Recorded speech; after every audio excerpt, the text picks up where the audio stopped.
Αντιληφθήκαμε το πρόβλημα της κόρης μας σε ηλικία 9-10 μηνών. Όταν από πίσω δημιουργούσαμε κάποιους ήχους ή τις φωνάζαμε, ευρισκόμενοι πίσω της, δεν ανταποκρινόταν. Ξεκινήσαμε λοιπόν να ερευνούμε το θέμα.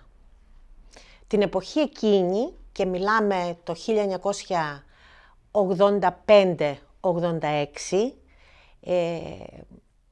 δεν υπήρχαν πολλοί ειδικοί. Ξεκινήσαμε από το νοσοκομείο παιδών. Εκεί ήταν κάποιος ο οποίος μας δέχτηκε στο δικό του ιατρείο, εξέτασε το παιδί, μας είπε ότι δεν ακούει. Η αντίδρασή μας ήταν σοκαριστική. Ξεκινώντας νέο ζευγάρι, τη ζωή σου με ένα παιδάκι που χωρίς να έχεις κάποια προϊστορία με συγγενείς ένθεν κακήθεν κοφούς ή βαρύκοους, είναι ένα σοκ όταν σου λένε ότι το παιδί σου έχει πρόβλημα ακοής.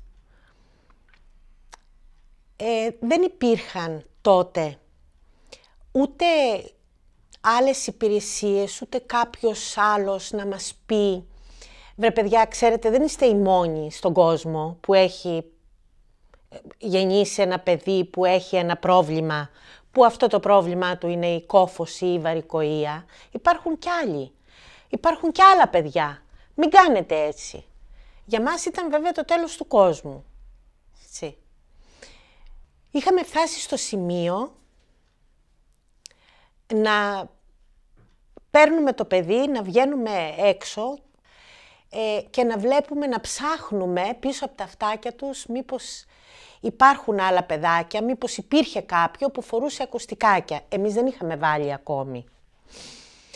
Κάποια στιγμή, κάποια γνωστή μου είπε ότι είχε ακούσει ότι είχε έρθει στην Ελλάδα μία ακουολόγος, λογοθεραπεύτρια και θα μπορούσαμε να αποτανθούμε σε εκείνη. Μας δέχτηκε, μας γνώρισε με άλλους συμπάσχοντες γονείς που είχαν παιδάκια, άλλο βαρικοεία, άλλο ελαφρύτερη, άλλο βαρύτερη. Μας έδωσε ελπίδες, μας στήριξε ψυχολογικά και αρχίσαμε σιγά σιγά να αποδεχόμαστε το πρόβλημα. Πρέπει πρώτα να το αποδεχθεί ο γονιός και μετά να δώσει τη βοήθεια, την αρμόζουσα, την πρέπουσα στο παιδί του. Γιατί όταν ξέρει με τι πρόβλημα έχει να κάνει, τότε ξέρει και πώς να το βοηθήσει. Η εξέλιξη του παιδιού βασίζεται πρώτα απ' όλα στην αγάπη του γονιού απέναντι στο παιδί του και στον βαθμό πίστης του γονιού απέναντι στο ίδιο του το παιδί. Εμείς βασιστήκαμε πάνω σε αυτούς τους δύο στήλους, της αγάπης και του σεβασμού προς το παιδί μας. Αποφασίσαμε ότι θα το αντιμετωπίζουμε όπως ένα φυσιολογικό παιδί. Το μόνο που του υπολείπεται είναι η ακοή. Στις αρχές, για πολύ μεγάλο διάστημα, αποφεύγαμε τη λέξη, δεν μπορούσαμε ακόμη να την εκφράσουμε, τη λέξη κοφό. Το παιδί μας είναι κοφό. Δεν το λέγαμε. Λέγαμε το παιδί μας έχει ένα πρόβλημα ακοής, αρχικά. Μετά έχει βαρικοεία. Μετά, από χρόνια βέβαια όλα αυτά, έτσι, όχι σε σύντομο χρονικό διάστημα, μετά όταν πια μεγάλωσε και τώρα δεν ντρέπομαι να πω η κόρη μου είναι κοφή.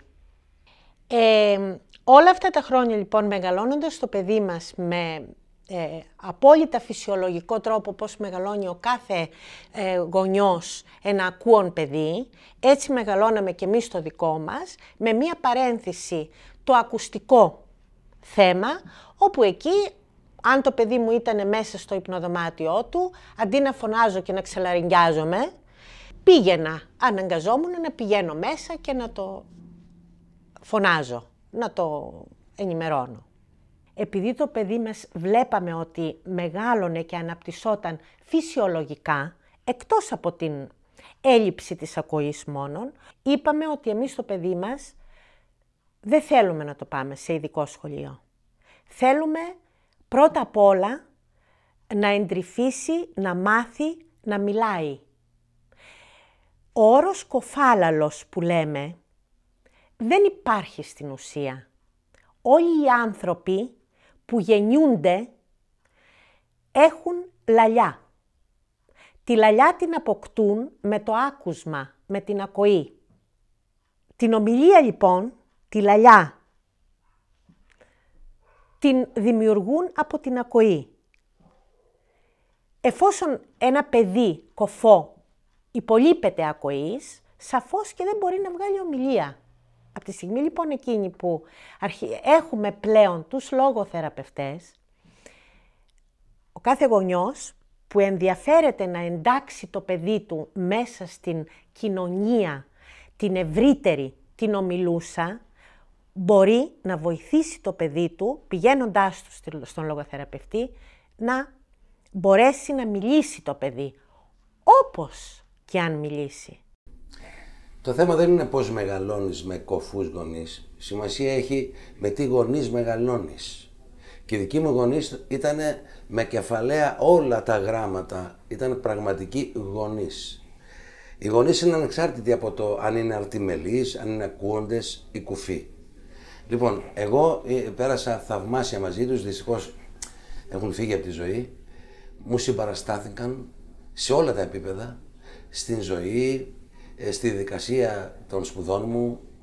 Είχα στα χέρια μου ό,τι βιβλίο, ό,τι παρτιτούρα, ό,τι όργανο ήθελα, γιατί ο μπαμπάς μου, ο εξαιρετικός αυτός άνθρωπος, Νίκος Ζουγανέλης, ήταν οικοδόμος, ελάξερε την πέτρα, έκτιζε σπίτια και εργαζόταν και στον Παναθηναϊκό τα απογεύματα και έκανε τα μερεμέτια στο γήπεδο του Λεωφόρου Αλεξάνδρας. Αυτός ο άνθρωπος τα έκανε όλα αυτά έχοντας επίγνωση της αποστολής του. Ότι μεγάλωνε δύο παιδιά, εμένα και τον αδερφό μου, τον Αντώνη. Μεγαλώσαμε βέβαια μέσα σε μια θαλπορή σιωπής, διότι όταν ο άλλος δεν ακούει, σωπαίνει. Δεν έχει ήχο.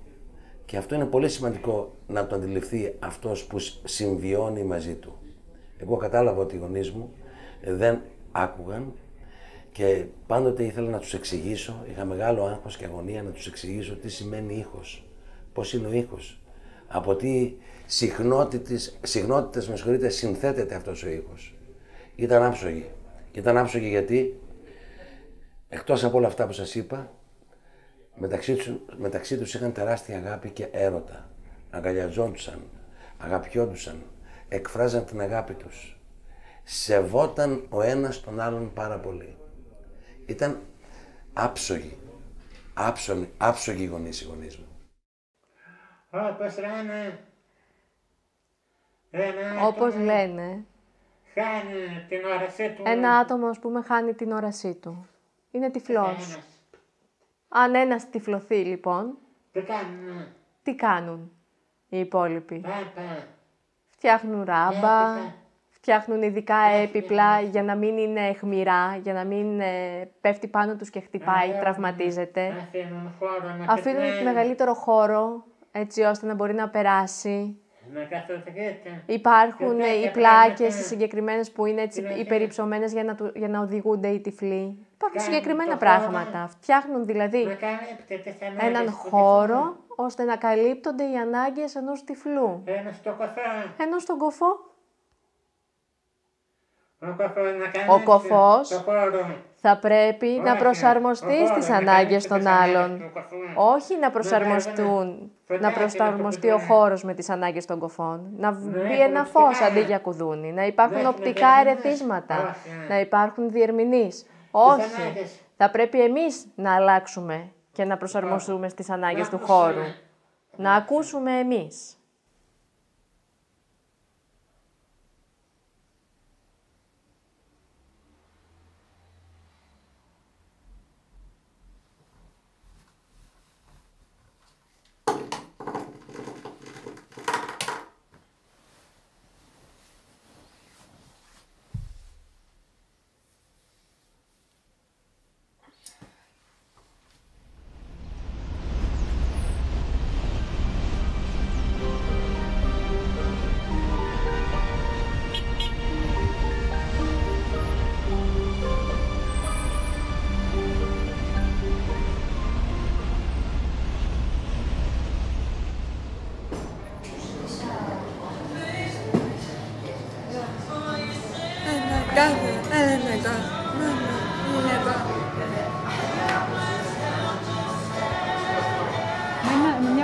φίλων μου, είπαμε να πάμε μια βόλτα στην Πλάκα. Τότε στην Πλάκα εκεί ήταν ένας κύριος που έκανε καρικατούρες, ξέρετε. Λέμε λοιπόν, είχε πάρα πολύ κόσμο και λέμε λοιπόν κι εμείς να στηθούμε στη σειρά. Ήταν περίπου 6,5 ώρα. Εκείνη τη στιγμή είχε πάρα πολύ ουρά και ανά 5 λεπτά περνούσαν οι παρέες. Μπροστά από εμάς ήταν 3 άντρες, μια παρέα αντρών και μιλούσαν μεταξύ τους. Και πίσω ήταν μια κυρία μεγάλη και ήταν με το γιο της μαζί. Και άλλος ένας κύριος παππούς, δεν ξέρω τι ακριβώς ήτανε. Και καθόντουσαν από πίσω μας. Περνούσε λοιπόν η ώρα και αυτή η κυρία πήγαινε μπροστά και ρωτούσε «Άντε τελειώσαμε, τι θα γίνει, άντε περνάει η ώρα». Γίναγε πάλι στη θέση της. Μετά από λίγη ώρα ξανά «Τι θα γίνει λοιπόν». Εμείς την κοιτάζαμε και παραξενευόμασταν. Κάποια στιγμή σκεφτόμουν μέσα στο μυαλό μου «Εντάξει, περίμενε, έχει υπομονή λίγο, έτσι είναι η σειρά, δεν μπορείς με θράσος να πηγαίνεις να ρωτάς». Είχε πάρα πολύ συνοστισμό στο μεταξύ εκεί και σε κάποια φάση τη ρωτάω «Συγγνώμη». Και ούτε καν δεν την είχα κουμπίσει στον ώμο. Εκείνη καμία ανταπόκριση. Δυναμώνω λίγο τον τόνο της φωνής μου και της λέω «Συγγνώμη». Αυτή παραμένει ακόμα ψυχρή. Και εγώ λοιπόν την ακουμπάω ανεπαίσθητα στον ώμο της και αυτή τεινάζεται και με κοιτάζει από την κορφή ως τα νύχια με ένα αποτρόπαιο βλέμμα ιδείας. Λες και τι να πω, έχω κάποιο πρόβλημα, είμαι ούφο, είμαι φάντασμα, έχω 4 μάτια, 5 πόδια, τι έγινε. Μέχρι να συνέλθω από αυτό το αποτρόπαιο βλέμμα της, σαν να ήταν τρομακτικό. Το παιδάκι το ίδιο, είχε την ίδια έκφραση και αυτό ήταν η πρώτη φορά που βίωσα, θεωρώ, στη ζωή μου ρατσισμό. Στην Ελλάδα υπάρχει έντονος κοινωνικός ρατσισμός. Συνήθως τους μη αρτιμελείς, τους κοφούς, τους τυφλούς, όλοι οι άλλοι τους βλέπουν με μία συστολή και με μία λύπηση κλπ. Όχι, δεν ισχύει αυτό. Λέω κοινωνικός ρατσισμός γιατί τον έχω βιώσει και εγώ από το κράτος, από το περιβάλλον της καθημερινότητας. Ξέρετε, οι άνθρωποι σνομπάρουν πάρα πολύ τους ανάπηρους. Δεν αισθάνονται ότι είναι ίσοι. Οι δε ανάπηροι έχουν και αυτοί προβλήματα. Δεν κατάφεραν ποτέ σαν οντότητα να αποσπάσουν αυτό που ούτως ή άλλως το αυτονόητο τους ανήκει, την ισότητα. Διότι υπάρχουν προβλήματα και σε αυτόν τον κόσμο. Διαφορετικότητας εντός εισαγωγικών, γιατί η διαφορετικότητα έχει να κάνει με την προσωπικότητα και όχι με πράγματα που έχουν σχέση με την κοινωνία και πώς αντιλαμβάνεται ο καθένας την κοινωνία και τι μέρος είναι ο ίδιος στην κοινωνία. Υπάρχουν και εκεί τάσεις που δεν έχουν καθόλου με καθόλου ιδεολογικά χαρακτηριστικά, αλλά είναι για να διασπώνται οι άνθρωποι. Αυτό που έχει σημασία είναι το αυτονόητο που δεν έχει ποτέ πραγματοποιηθεί. Ότι όλοι απέναντι στη ζωή, απέναντι στο οτιδήποτε συμβαίνει, πρέπει να είμαστε ισόνομοι και ίσοι.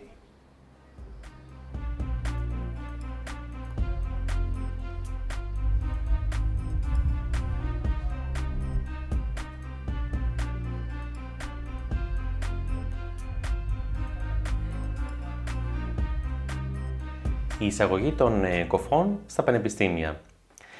Στα πανεπιστήμια, δυστυχώς, δεν υπάρχει επαρκής αριθμός διερμηνέων νοηματικής γλώσσας.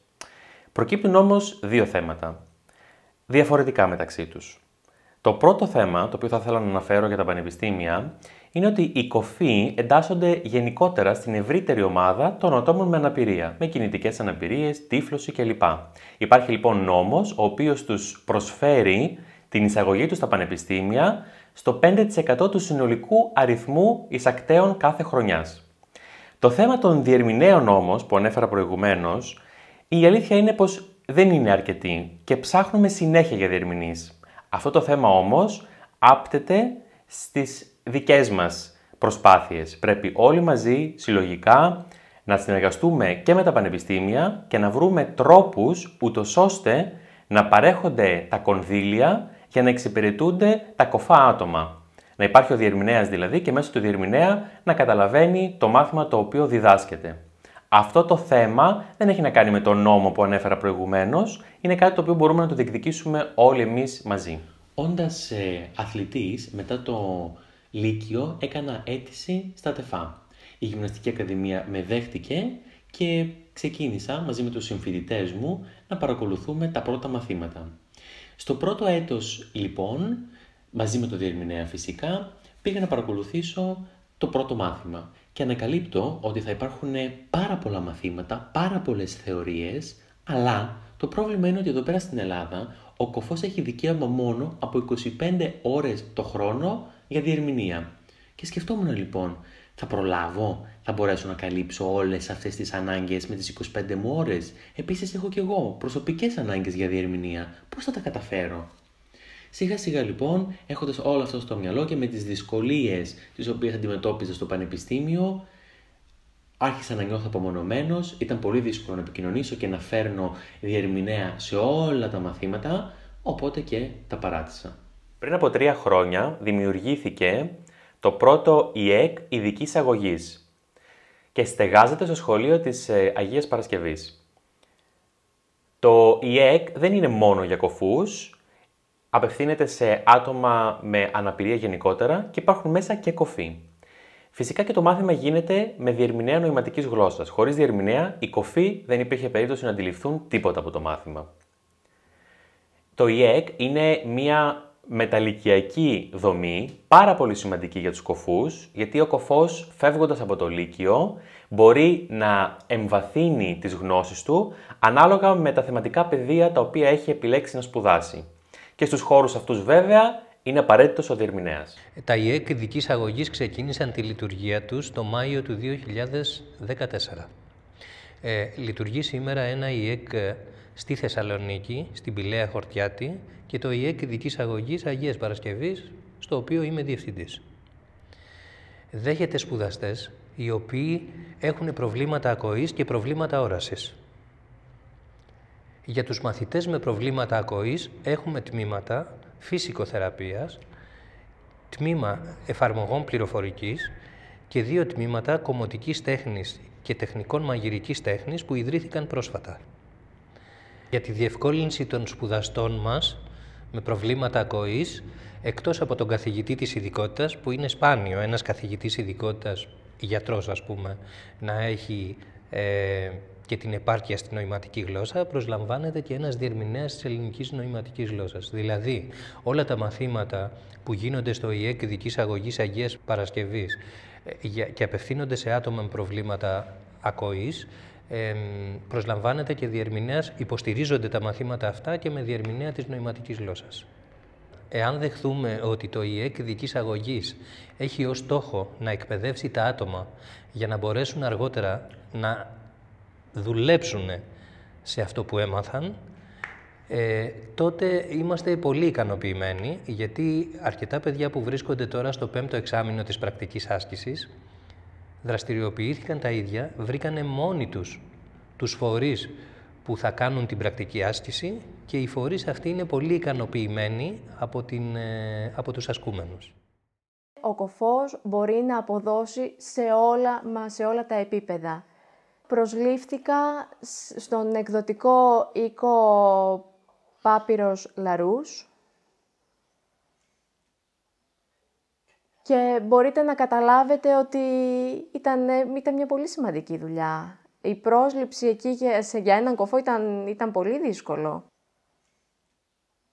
Έφτασα λοιπόν στον προϊστάμενο του τμήματος και είμαι κωφός. Αυτό λοιπόν δείχνει ότι εγώ είμαι ένας κωφός που μπορώ και όλοι οι κωφοί μπορούν.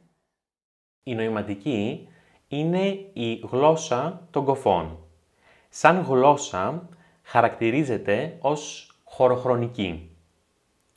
Όπως ακριβώς και η φυσική επιστήμη. Καταφέρνει και συνδέει το χώρο με το παρελθόν, το παρόν και το μέλλον. Εν αντιθέσει, οι προφορικές γλώσσες είναι γραμμικές. Η φωνή, ναι, έχει διακυμάνσεις, αλλά διαφορετικές δυνατότητες. Η προφορική γλώσσα είναι μία ευθεία. Εκεί έγκυται και η διαφορά. Ας σας δώσω ένα παράδειγμα. Εμείς οι κωφοί θέλουμε να πούμε κάτι, να σκεφτούμε, να εκφράσουμε μια ιδέα. Όλα αυτά θα ξεκινήσουμε στη νοηματική με το σημείο που σας δείχνω στο στήθος. Ότι σκέφτομαι, νιώθω, μου αρέσει κάτι, δεν μου αρέσει κάτι. Στη νοηματική λοιπόν ξεκινάμε συνήθως από αυτό το σημείο, στο στήθος. Εδώ είναι και το κέντρο της γλώσσας μας. Από εδώ ξεκινάει και ξετυλίγεται στο χώρο. Γι' αυτό λοιπόν λέμε πως είναι και χωροχρονική. Αντίθετα όμως, οι ακούοντες θα πούνε σκέφτομαι, θέλω να πω, πιστεύω. Η γλώσσα των ακούοντων, οι προφορικές, ξεκινάν και έχουν κέντρο τον εγκέφαλο. Αυτή είναι και η βασική διαφορά, μια διαφορά κουλτούρας μεταξύ των δύο γλωσσών. Ένα άλλο παράδειγμα, το οποίο θα μπορούσα να το συνδέσω, θα ήταν και μια πρόταση που μπορώ να κάνω τώρα. Ένα αυτοκίνητο, για παράδειγμα, δεν είναι στατικό. Ένα αυτοκίνητο έχει κίνηση. Όταν έχει κίνηση, λοιπόν, βλέπετε εδώ πως το ανεβοκατεβάζω, το πηγαίνω μπρος, πίσω, φρενάρω, σταματάω, τρέχω πάρα πολύ γρήγορα, κάνω μανούβρες, πηγαίνω δεξιά, αριστερά.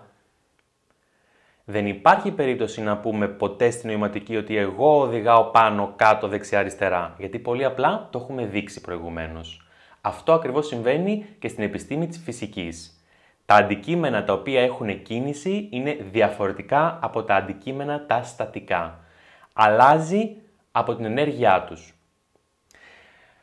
Ένα άλλο παράδειγμα το οποίο θα μπορούσα να χρησιμοποιήσω είναι μία πέτρα η οποία πέφτει από ένα βουνό ή ένα βράχο. Στη νοηματική δεν θα πούμε ότι η πέτρα πέφτει. Θα δείξουμε την πέτρα και μετά με τις χειρομορφές θα κατρακυλήσουμε την πέτρα προς τα κάτω. Αυτό δείχνει την ενέργεια της πέτρας με τις κινήσεις μας, πράγμα το οποίο είναι διαφορετικό από μία στατική πέτρα πάνω στο βουνό. Τώρα, η κουλτούρα. Πώς δημιουργείται μία κουλτούρα? Μέσα από συμβολισμούς και μορφές γλώσσας. Δομείται συντακτικά και γραμματικά. Εμείς φτιάχνουμε τον κόσμο μας μέσα από την κουλτούρα. Αυτά που βλέπουμε τα μεταφράζουμε με τη γλώσσα που έχουμε και τα εξωτερικεύουμε με τις εικόνες μας. Ο κόσμος μας είναι η γλώσσα μας. Τα όρια μας είναι τα όρια της γλώσσας μας. Δεν ξέρουμε τι υπάρχει πέρα από αυτά τα όρια. Είμαι η Ευανθία και μεγάλωσα σε οικογένεια ακούοντων και στο σχολείο ακούοντων φοίτησα. Μέχρι τα 18 μου ήμουνα μόνο καθαρά προφορίστρια. 18-19 χρονών περίπου γνωρίστηκα με διάφορους κοφούς και την κοινότητα των κοφών, είτε μέσα από δραστηριότητες στο μπάσκετ, είτε μέσα από το Θέατρο Κοφών Ελλάδος. Στην αρχή που είχα μπει στην ομάδα του μπάσκετ δεν ήξερα νοηματική και όλοι ξέραν ότι είμαι η μοναδική προφορίστρια. Στο 2000 λοιπόν που πήγα στο πρωτάθλημα μπάσκετ στην Πάτρα, όλοι ήταν νοηματιστές, όλοι, και ήμουν η μοναδική προφορίστρια κοφή. Εγώ ίδια έπαθα ένα σοκ και έφυγα τρέχοντας. Δεν μπορούσα να επικοινωνήσω, υπήρχε τεράστιο εμπόδιο και μέχρι εκείνη τη στιγμή δεν είχα συνειδητοποιήσει ότι υπάρχει πρόβλημα στην επικοινωνία μου.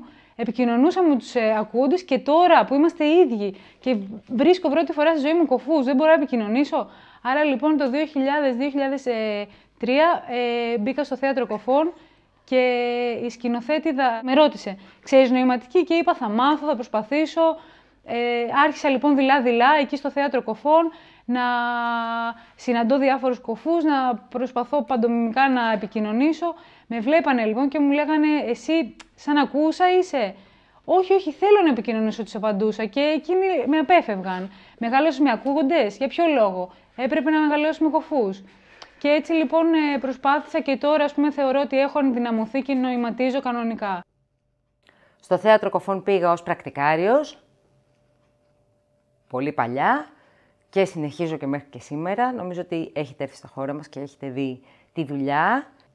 Και αυτό που γίνεται πάντα είναι να διερμηνεύω σκηνοθέτες ή την καλλιτεχνική διευθύντρια, η οποία λειτουργεί σαν ένα κρυφό σχολείο μέσα στο Θέατρο Κοφών και κάνει υποκριτική, κάνει θεωρία θεάτρου, υποκριτικά σημεία και παιχνίδια για να μπορέσουν οι ηθοποιοί να κατανοήσουν, να μάθουν κάποια πράγματα. Θεατρική διερμηνία αργότερα, που πρέπει οι ίδιοι ηθοποιοί να πάνε να δουν άλλους ηθοποιούς και δυστυχώς δεν έχουμε ακόμα άνετη πρόσβαση στα θέατρα. Τα περισσότερα θέατρα δεν θέλουν να βάλουν διερμηνέα, τώρα έχουν αρχίσει δειλά-δειλά και αυτό σαν μόδα κατά την άποψή μου. Είναι πάρα πολύ δύσκολο και αυτό, γιατί επειδή ακριβώς τώρα αρχίζει, η κοφή είναι λίγο πίσω σε σχέση με τη θεατρική σπουδή, οπότε πρέπει να λες πολύ περισσότερα πράγματα για να μπορέσουν να καταλάβουν τι γίνεται με ένα κείμενο. Εγώ ήρθα στο Θέατρο Κοφών Ελλάδος το 2010, δηλαδή είμαι εδώ περίπου 6 χρόνια πια. Έχω τελειώσει τη σχολή της Νέλης Καρά σαν ηθοποιός. Η Νέλη Καρά είναι η γυναίκα που ίδρυσε το Θέατρο Κοφών πριν από 33 χρόνια περίπου.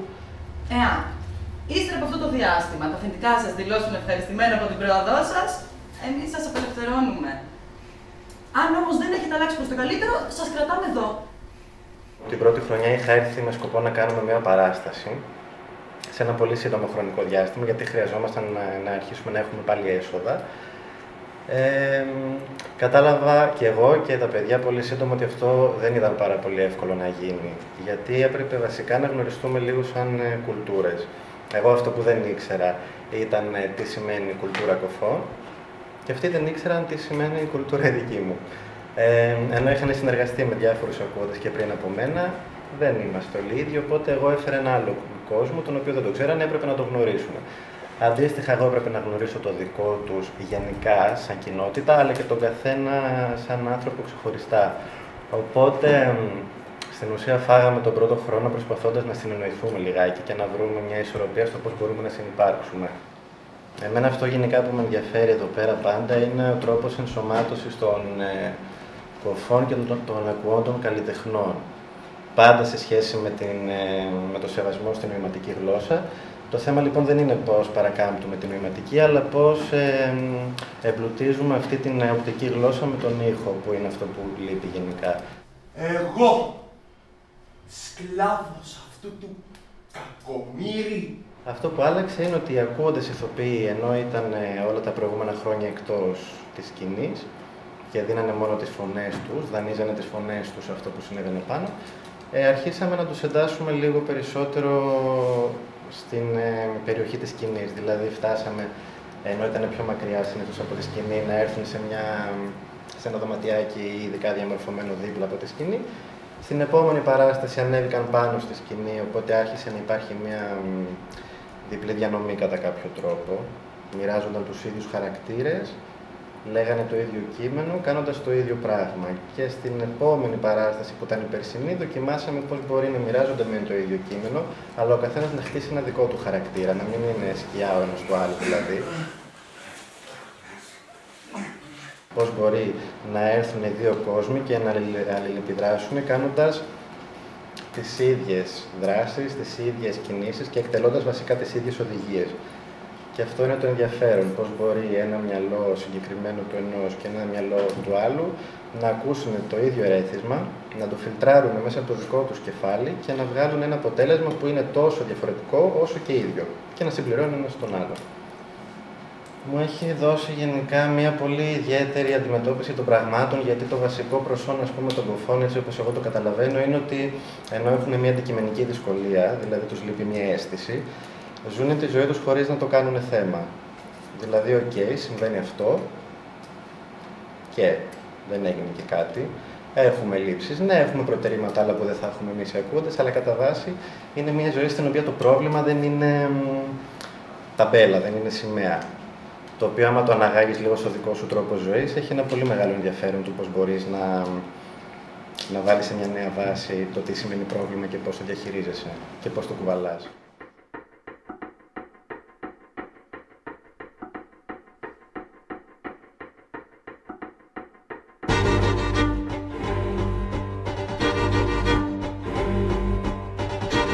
Στην αρχή κάναμε πρόβες στο Ίδρυμα Κοφών, σε ένα πολύ μικρό χώρο, ένα τετράγωνο απλό χώρο που δεν είχε ειδικά θεατρική διαμόρφωση.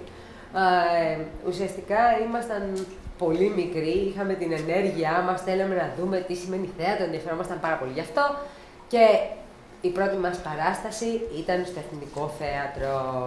Σε μια κατάμεστη αίθουσα, 900 άτομα περίπου, φούλη αίθουσα, ο Ποντικός και η θυγατέρα του. Εμείς παίζαμε τότε.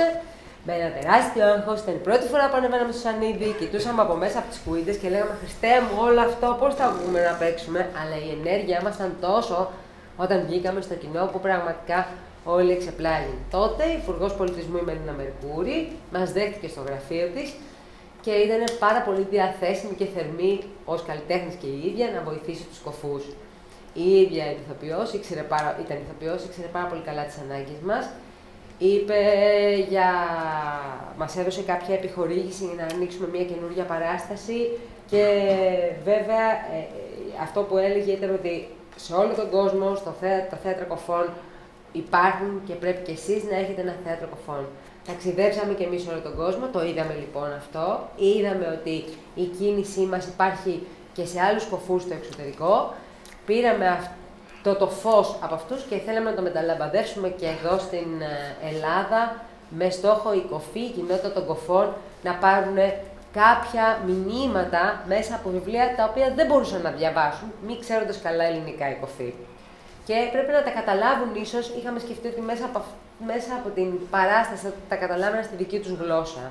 Δράμα, κωμωδία, σατιρικά κείμενα με μήνυμα, τα οποία έπρεπε ήδη να καταλάβουν, για να μπορέσουν να ανέβουν στον χώρο του πολιτισμού και δεύτερον να καταλάβουν οι ακούντες, εσείς οι ακούντες να καταλάβετε ότι είναι η γλώσσα μου αυτή, είναι η γλώσσα μου η νοηματική και όλα μπορούν να ερμηνευθούν μέσω της νοηματικής, να διαδοθεί η νοηματική και να πάψει αυτό το εντάξει μωρέ, δεν είναι γλώσσα, είναι κώδικας, εντάξει μωρέ ο κοφός κλπ. Κοφός και ακούν μπορεί μαζί να συνεργαστεί και να δουλέψει. Εδώ έχουμε τις φωνές, το είδατε από την πρόβα. Υπάρχουν και το κοινό, είναι κοινό ακουόντων που έρχεται, όχι μόνο κοινό κοφών. Έτσι λοιπόν, χρειάζονται και οι φωνές συνεργάτες, ηθοποιοί που κάνουν τη φωνή μας, έτσι ώστε να μπορούν και οι ακούντες και οι κοφοί να βλέπουν ισότιμα, να παρακολουθούν ισότιμα. Και νομίζω ότι στην τέχνη αλλάζουν τα πράγματα.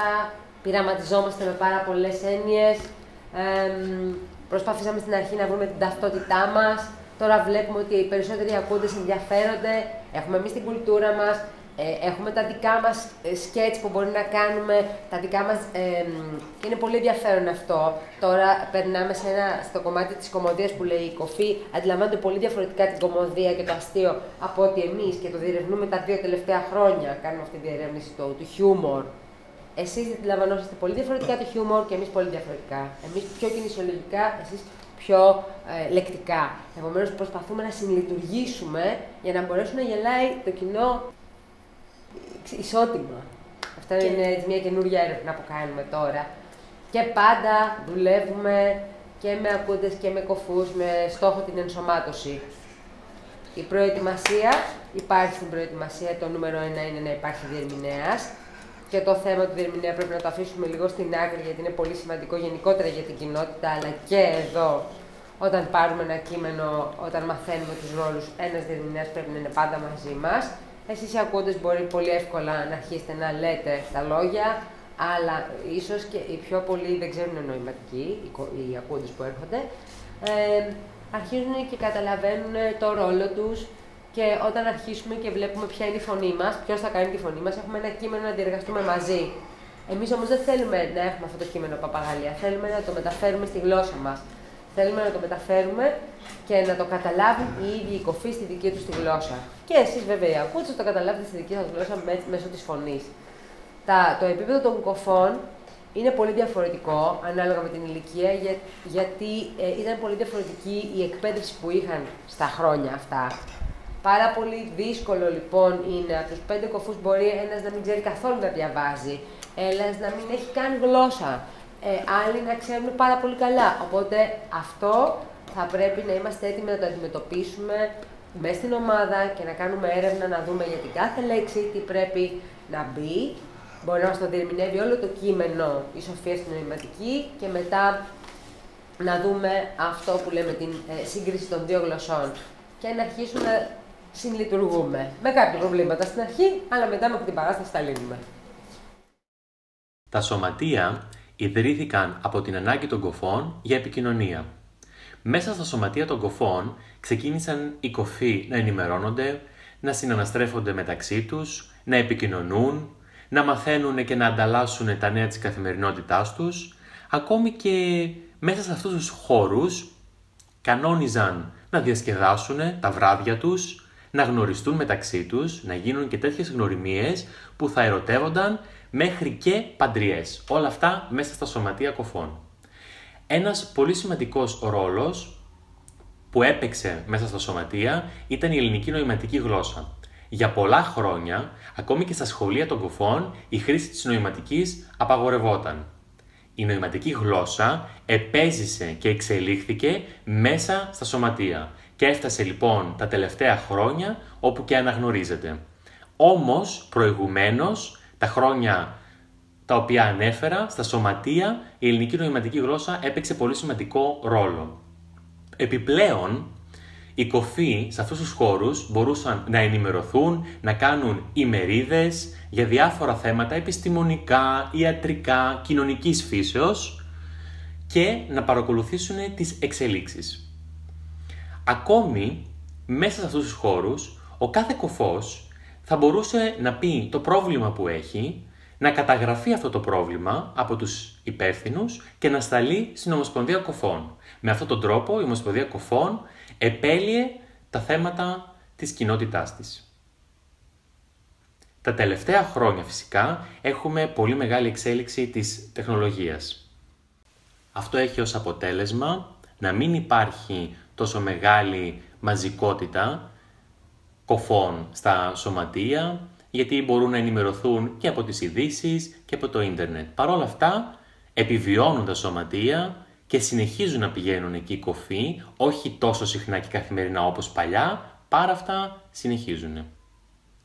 Τέλος, υπάρχουν και αθλητικά σωματεία κοφών. Εδώ πέρα λοιπόν στην Ελλάδα έχουν σημειωθεί πολλές διακρίσεις τόσο σε παγκόσμια πρωταθλήματα και στις Ολυμπιάδες των κοφών, όσο και ατομικά και εθνικά. Διερμηνέας. Δύσκολος ρόλος. Η αλήθεια είναι. Δύσκολος, πολύπλοκος, πολύ ενδιαφέρον, σίγουρα. Είναι συναρπαστικό, γιατί κάθε μέρα αντιμετωπίζεις κάτι πολύ διαφορετικό. Είσαι κάθε μέρα σε μια άλλη περίσταση, με έναν άλλον άνθρωπο και πρέπει να είσαι η φωνή του. Αυτό είναι μια πολύ μεγάλη ευθύνη, πάρα πολύ μεγάλη ευθύνη. Πρέπει να ακολουθείς βέβαια κάποιο κώδικα, ο οποίος σου επιτρέπει και σου απαγορεύει κάποια πράγματα. Βέβαια, είσαι πάντα και άνθρωπος. Και αυτή είναι η μεγάλη σύγκρουση που γίνεται μέσα στους περισσότερους διερμηνείς. Νομίζω ότι οι περισσότεροι από εμάς πηγαίνοντας σπίτι μας, πάντα κάνουμε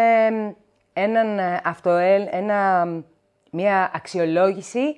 Ακόμα και την ώρα της διερμηνίας μπορεί να γίνεται αυτό, μια αξιολόγηση και συνέχεια αναρωτιέσαι αν έχεις κάνει τα πάντα σωστά, αν έχεις μεταφέρει το μήνυμα σωστά, αν ο κοφός έχει καταλάβει και αν ακόμα και ο ακούν έχει καταλάβει, γιατί πάντα είσαι ανάμεσα στις δύο κοινότητες.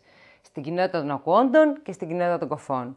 Ουσιαστικά νομίζω είναι σαν λίγο να εκπαιδεύει στην κοινότητα των ακουόντων για το τι σημαίνει κοφός και αντίστοιχα στην κοινότητα των κοφών για το τι σημαίνει ακούων, η κοινωνία γύρω-γύρω, τι επιτάσσει, ποιοι είναι οι νόμοι κλπ. Όλο αυτό πρέπει να σκέφτεσαι και τη γλώσσα, πρέπει να σκέφτεσαι πώς θα μεταφέρεις σωστά και τις δύο γλώσσες. Είναι όμως ένα πολύ πολύ μεγάλο και πολύ ωραίο ταξίδι ανάμεσα στις δύο κοινότητες και είναι ένα ταξίδι και ανάμεσα σε πολλούς ανθρώπους. Τι σκέφτεται ο καθένας, πώς εκείνη τη στιγμή αντιδρά, πώς μπορείς να κάνεις μια αναγγελία θανάτου και αυτό να είναι κάπως soft, δεν υπάρχει. Κάπως ουδέτερο, πάλι δεν υπάρχει. Κάθε φορά προσπαθούμε για το καλύτερο, νομίζω, αλλά είμαστε και άνθρωποι. Βεβαίως υπάρχουν και τα πολύ καλά νέα. Μία γέννα ή ξέρεις είσαι έγκυος. Έχεις την ευθύνη να το ακούσεις πρώτη, αλλά πρέπει να το μεταφέρεις ταυτόχρονα για να μπορέσει και ο άλλος να το χαρεί on time. Μία εμπειρία που δεν θα ξεχάσω ποτέ στη ζωή μου ήταν όταν έμεινα έγκυος και έλεγα μόνη μου θα πηγαίνω. Ο άντρας μου έλεγε κάνε υπομονή ρε παιδί μου, κάπως θα τα γράφουμε, παλιά δεν είχαν διερμηνείς και κάτι τέτοια. Και του έλεγα δεν μπορώ, θέλω με λεπτομέρεια να ζήσω αυτή την περίοδο της ζωής μου. Δεν έχει νόημα για μένα, οι ακούντες το ζουν με όλη τη λεπτομέρεια. Εγώ δηλαδή τίποτα, δεν θα μάθω τίποτα. Βρήκα λοιπόν μια διερμηνέα Και πήγαμε μαζί και μου λέει, της λέω, θα κάτσεις μαζί μου 9 μήνες? Και μου λέει, ναι. Ρώτησα τον άντρα μου και μου είπε, τι, μες στη γέννα θα πάρεις και την διερμηνέα? Είναι δυνατόν? Και του είπα, όχι, για πάσα ασφάλεια θα την πάρω. Να μου εξηγήσει, δεν θέλω να μου πάρουν το παιδί μου έτσι, να μου εξηγήσει τι γίνεται τώρα, τι γίνεται τώρα. Εσείς οι ακούντες δηλαδή πώς γίνεται, πώς ακούτε? Εγώ θέλω να το κάνω όπως οι ακούντες. Ο άντρας μου λέει, καλά, ό,τι θέλεις. Ντρεπότανε πάρα πολύ. Ντρεπότανε. Πηγαίναμε και μου έλεγε μετά, τι λέει, τι είπατε εσείς μέσα, γιατί μπαίναμε οι δυο μας στο γραφείο. Τι είπατε? Και του έλεγα, δεν θα σου πω, λυπάμαι, εγώ είχα διερμηνέα. Και μετά άρχισε να έρχεται και αυτός μαζί, μέσα στο γραφείο. Και λέει, δεν είναι τίποτα να έχεις διερμηνέα. Νόμιζε ότι ο διερμηνέας είναι κάτι σαν τρίτο πρόσωπο. Και λέει, όχι, του είπα εγώ, ξέρει τη δουλειά της, ξέρει να είναι αόρατη μέσα. Αν υπάρξει λάθος, δεν υπάρχει λάθος. Εγώ θα το καταλάβω, της έχω εμπιστοσύνη, είναι η διερμηνέας μου. Στον υπέρηχο μου έδειχνε πράγματα, μου έλεγε, όποτε έλεγε ο γιατρός, τι κάνει η καρδιά του. Χωρίς διερμηνέα, θα μου έλεγε ο γιατρός, είναι όλα οκ, και θα φεύγαμε. Μου έλεγε και πόσο είναι το μέτρο του κεφαλιού και πόσο είναι τι είναι εκείνο. Και τον ρωτούσα και εγώ έχω δικαίωμα να ρωτήσω τι είναι αυτό, τι είναι το άλλο. Είχα πολλές απορίες. Μετά μου έδωσε σίδηρο, μετά μου έδωσε ασβέστιο. Έπρεπε να καταλάβω γιατί τα παίρνω όλα αυτά. Και με έσωσε πραγματικά το γεγονός ότι είχα διερμηνέα. Περάσαν οι 9 μήνες λοιπόν. Είχαμε κάνει και το καρδιογράφημα. Ακούσα την καρδιά του και λέω, έχει καρδιά. Και ακούγεται η καρδιά. Πού ακούγεται η καρδιά? Μετά ήθελα να μάθω το φύλο. Ήταν αγοράκι και ήθελα να δω πού το είδε το αγοράκι. Είχα περιέργεια. Ο άντρας μου έλεγε, καλέ, μην ρωτάς τόσα πράγματα, φτάνει πια. Μην είστε τόσο περίεργοι. Μα θέλω να ρωτήσω, ήθελα να μάθω, είχα πολύ μεγάλη αγωνία και αφού είχα διερμηνέα, ήταν μεγάλη ευκαιρία να ρωτήσω όλες μου τις απορίες. Είναι σημαντικό, χωρίς διερμηνέα θα έκανα υπομονή να κοιτάω στο στόμα τη ΜΕΑ ή το γιατρό, δεν υπήρχε περίπτωση. Είμαι κοφή, γεννήθηκα κοφή και έχω δικαίωμα στον διερμηνέα. Πάει και τελείωσε. Για παράδειγμα, μπαίνει κάποιος τώρα σπίτι μου. Τι να κάνω, να έρθει κάποιος, με έκλεψε. Ένα ασθενοφόρο, ένα κάτι. Στο ασθενοφόρο πάρα πολλές φορές με διερμηνέα, έχει πάρει ο διερμηνέας τηλέφωνο και νομίζουν ότι τους κάνουμε πλάκα. Γιατί ο διερμηνέας καλεί από άλλη περιοχή και νομίζουν στο κέντρο ότι τους κάνουμε πλάκα. Δυστυχώς, εδώ στην Ελλάδα είμαστε πολύ πίσω. Ελπίζω βέβαια στη συνταγματική αναγνώριση της γλώσσας μας, ούτως ώστε να υπάρχει πρόσβαση παντού. Πολλές φορές, για παράδειγμα, θέλω να παρακολουθήσω τηλεόραση και βλέπω τους διάφορους παρουσιαστές, οι οποίοι μπορεί να κάνουν πλάκες, να πειράζουν το κοινό με αστεία, να μοιράζουν χρήματα. Τους βλέπω λοιπόν και θέλω να μάθω τι λένε αυτοί οι παρουσιαστές, πώς μιλάνε στο κοινό. Εγώ ο ίδιος είμαι ηθοποιός. Και θέλω να μάθω τι ακριβώς λένε στην τηλεόραση. Καμία πρόσβαση. Ποιο είναι το χρώμα τους, η χρειά τους, ο τρόπος με τον οποίο μιλάνε. Όλα αυτά δεν μπορώ να τα δω. Ένας διερμηνέας για μένα είναι η πόρτα. Ανοίγοντάς την, σπάω αυτό το εμπόδιο. Χωρίς το διερμηνέα δεν μπορώ να παρακολουθήσω ούτε εκπομπές ούτε τους παρουσιαστές. Συνδέομαι με τον διερμηνέα και ο διερμηνέας ουσιαστικά ακούει για μένα. Είναι σαν να είναι το αυτί μου. Αναγκαίος λοιπόν. Πολλοί θα πούν μία ανώδυνη διερμηνέα ή διερμηνία στην τηλεόραση. Ωραία, ναι. Εγώ έχει τύχει να κλαίω στην τηλεόραση πάρα πολλές φορές. Αρχίσαμε με ένα μονόλεπτο, ήταν τρομερό, που σε 1 λεπτό στις 5 η ώρα το πρωί έπρεπε να πεις όλες τις ειδήσεις της προηγούμενης μέρας και έπρεπε να αρχίσεις να μαθαίνεις την κοινότητα για κάποια πράγματα. Από τότε μέχρι τώρα τα πράγματα τουλάχιστον στον Α έχουν προχωρήσει πάρα πολύ. Το δελτίο μέσα σε αυτά τα χρόνια άλλαξε ώρες, πάρα πολλές. Τώρα είναι ουσιαστικά μια πιο normal ώρα, βάσει νόμου, και αυτό το κατέκτησε η Ομοσπονδία Κοφών. Έτσι λοιπόν, μια πρωτοβουλία του δικού μου σταθμού, του Α, ήταν να έχουμε το ωριαίο δελτίο στο ίντερνετ, να διερμηνεύεται στο website του Α και παράλληλα 4 με 5 ενημερωτικές εκπομπές. Με στόχο οι κοφοί να αρχίσουν να μαθαίνουν τι συμβαίνει στην κοινωνία ευρύτερα. Αυτή η προσπάθεια κοντεύει τώρα τα 3 χρόνια. Είναι αρκετά κουραστικό να γίνεται, αλλά νομίζω ότι έχει μια πολύ μεγάλη απήχηση. Εκείνο το πάμε πακέτο, ας πούμε. Πρέπει να σας πω ότι οι κοφές, ειδικά οι γυναίκες, Πραγματικά, αν δεν γίνει ένα επεισόδιο για κάτι, γιατί αργήσαμε να το ανεβάσουμε, στέλνουν μηνύματα, έχουν πολύ μεγάλο. Γιατί φαντάσου, βλέπουν κάτι που υπάρχει συναίσθημα σε αυτό, κλαίνε οι άνθρωποι, γνωρίζουν τις παλιές τους οικογένειες, βρίσκουν άλλους και δεν καταλαβαίνουν μέχρι τώρα γιατί γίνεται όλο αυτό. Το αγαπούν πάρα πολύ λοιπόν. Αμνησία κι άρωμα δυο μου, σε χείλη ανθισμένα, δυο μικρές προσευχές για βράδια μεθυσμένα, ερωτευμένοι αυτού του κόσμου, στην Αθήνα εσύ το φως μου. Τα τραγούδια διερμηνεύονται. Τελευταία οι κοφοί νέοι θέλουν πολύ να τους διερμηνεύουμε τραγούδια.